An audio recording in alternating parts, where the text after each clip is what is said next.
Il était une fois une vieille dame qui vivait seule dans le plus beau des petits cottages écossais. C'était parfait. Un vrai petit cottage à 2 pièces. C'est mes favoris. C'est très joli. Il y a 2 cheminées, une de part et d'autre. Il y a une porte, elle donne à la cuisine. Entre ces 2 pièces, entre les 2 cheminées, il y a une cloison. Dans cette cloison, il y a une porte et elle mène à la chambre. Efficace.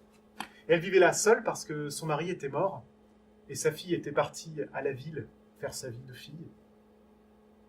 Et elle a passé des années comme ça, seule, à vivre sa vie. Et un matin, elle s'est réveillée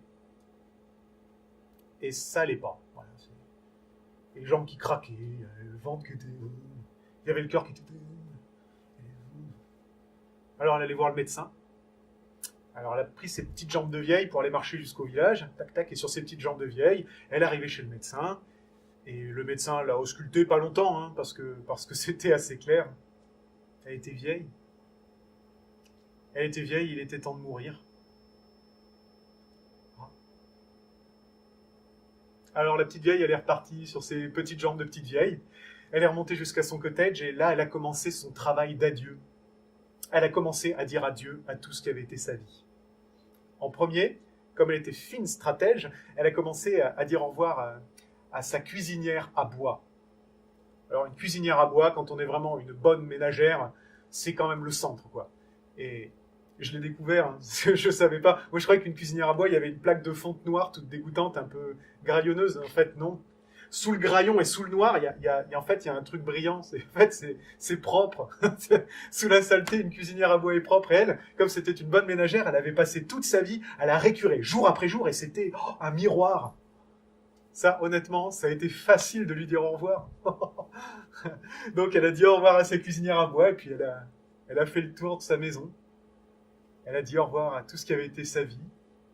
Elle est rentrée dans sa chambre, elle a dit au revoir à ce lit où elle avait rencontré intimement son mari, ce lit où elle avait donné naissance à sa fille. Adieu. Et puis, en dernier lieu, elle allait dire au revoir, elle allait faire ses adieux à la photo de sa fille.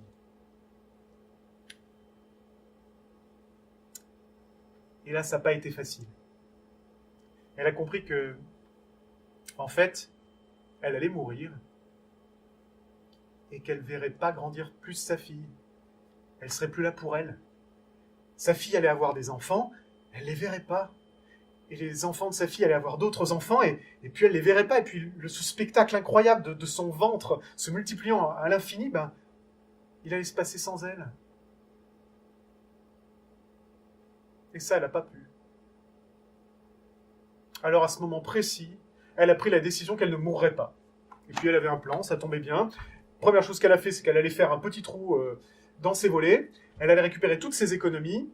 Elle les a amenées au voisin en lui demandant de lui amener à manger tous les matins par le trou dans le volet. Et puis quand elle est rentrée chez elle, elle a pris un marteau, des clous, des planches, et elle t'a calfeutré tout ça, elle t'a barricadé toute la maison, elle a mis une lourde planche derrière la porte, elle a, avec ses petites forces de petite vieille, poussé des meubles derrière, et elle s'est retrouvée parfaitement barricadée chez elle, et là, elle était sûre que la mort ne pourrait pas rentrer. C'était son plan. Ce qu'il faut reconnaître sur ce plan, c'est que le lendemain et les jours suivants, elle allait pas mieux, mais elle allait pas plus mal. Et les jours sont devenus des semaines et ça allait pas plus mal. Mieux. Les semaines sont devenues des mois et notre grand-mère, elle allait pas plus mal. Et des années où ça allait pas plus mal et où tous les matins, son voisin venait lui amener à manger par le trou, jusqu'au jour où le voisin est mort. C'était pas barricadé. Alors c'est le fils du voisin qui a commencé à lui amener à manger parce qu'il y avait assez d'argent pour ça, et les années se sont enchaînées aux années. Elle allait pas plus mal. Puis il y a eu cet hiver. Un de ces hivers de neige comme il y en a rarement dans ces pays. En une nuit, une couche épaisse, 50 cm au bas mot, était tombée sur le pays. Et là, le silence était total. On n'entend rien quand il y a suffisamment de neige et qu'il fait suffisamment froid. Ce qui fait qu'on entend tout. Et du coup, elle l'a entendu. Des pas dans la neige qui se rapprochaient de son cottage, de sa porte. Pong, pong, pong, pong, pong. Elle a regardé par l'œilleton. Et là, elle a vu une jeune fille. Une jeune fille dans une cotonnade déchirée, toute bleue de froid. Une jeune fille qui avait l'âge de la sienne. Ouvrez, ouvrez, ouvrez, s'il vous plaît. Ah bon, elle a pas eu le cœur de la laisser dehors. L'âge de sa fille, en plus. Alors, elle a poussé avec difficulté les meubles. Attendez, j'ouvre. C'est un peu long, mais... Et puis, elle a enlevé la planche. Et puis, elle a ouvert la porte. Et puis, elle a fait rentrer la fille. Elle a regardé un peu l'étendue des dégâts. Ouais, la pauvrette, elle était toute bleue. Alors, elle l'a installée sur un fauteuil devant le poêle. Elle a cherché du charbon. Elle a fait rougir le poêle. Elle est allée mettre les pieds de la fille dans une bassine d'eau chaude. Elle lui a trouvé des plaids, des couvertures et un bon bol de soupe. Et elle lui a fait du bien. Et elle a pris soin d'elle. Et très vite, la jeune fille a repris les couleurs de la jeunesse. Un mélange de blanc, de rose et de rouge aux bons endroits pour montrer qu'elle a de la bonne santé. Et elle l'a gardée à ses côtés pendant tout l'hiver. Elle a pris soin d'elle. Elle s'en est bien occupée. Elle était contente. Il faut dire que tout d'un coup, ça revivait dans sa maison. On entendait à nouveau des rires. Et puis on parlait. Ça faisait longtemps que ça n'avait pas été aussi vivant là-dedans. C'était bien. Puis l'hiver a pris fin. C'était pas encore le printemps. Parce que l'hiver, ça finit. Bon, c'est comme ça. On dit, là, l'hiver est fini. Mais on n'a pas encore eu le coup de feu en l'air du printemps. Parce que le printemps, c'est une charge de cavalerie. Mais qui arrivera à elle, qui arrive au bout. C'est quelque chose. Le printemps, c'est un coup de feu. Et à un moment, on l'a senti. Chpa, le bonhomme printemps est arrivé et puis... Ça s'est infiltré par tous les quelques trous, par les commissures des fenêtres. C'est rentré par le trou le trou de la nourriture, là, le printemps, là. Voah. Et puis, ils l'ont tous pris.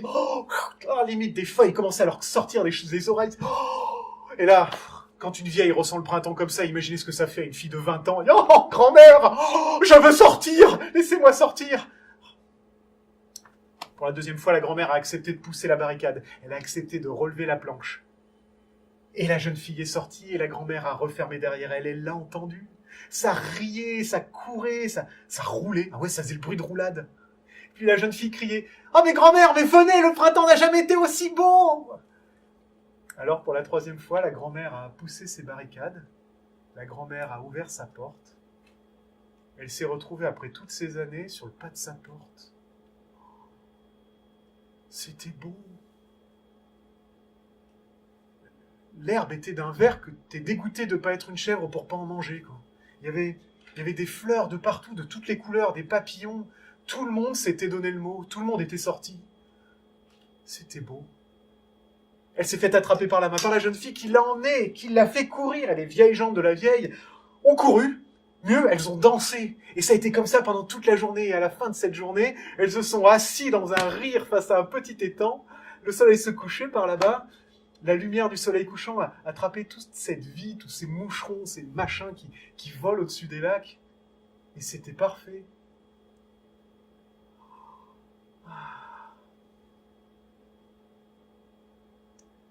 Alors, mamie, c'était pas si grave finalement.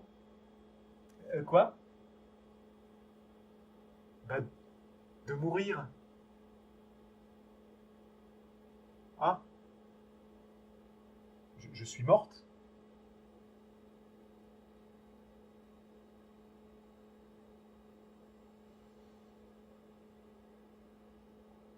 La vieille a embrassé du regard ce paysage sublime.